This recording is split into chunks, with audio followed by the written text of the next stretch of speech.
నిన్న Donald Trump ఒక statement ఇచ్చాడు తెలుసా? ఏందది?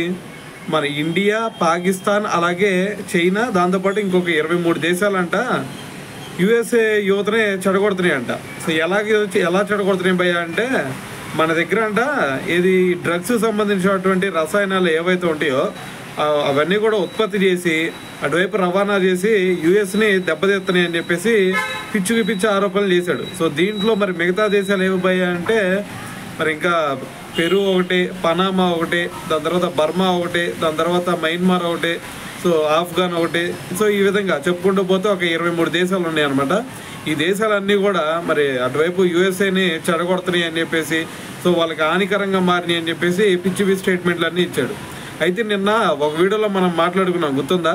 ఎవరైతే విదేశీయులు ఈ డ్రగ్స్ సంబంధించినటువంటి మాఫియా సంబంధించి ఉన్నారో సో వాళ్ళందరూ కూడా ప్రతి స్టేట్ నుంచి పట్టుకొని వాళ్ళ మీద కఠిన చర్యలు తీసుకోబోతుందని చెప్పేసి కేంద్రం మనం నిన్న ఒక వీడియోలో మాట్లాడుకున్నాం కదా.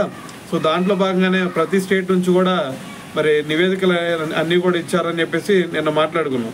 అయితే మరి వాళ్ళందరినీ కూడా ఎవరైతే మరి ఈ విధంగా పాల్పడుతూ ఉంటారో వాళ్ళందరినీ కూడా వాళ్ళ స్వదేశానికైతే పంపిస్తుంది మన కేంద్రం. సో మరి ఇటువంటి సిచ్యువేషన్లో మరి మనమే ఉత్పత్తి చేస్తున్నాం అని చెప్పేసి, సో దీనంతటికి కారణం మనమే అని చెప్పేసి ఒక పక్కన డొనాల్డ్ ట్రంప్ అయితే మాట్లాడుతూ ఉన్నాడు అనమాట.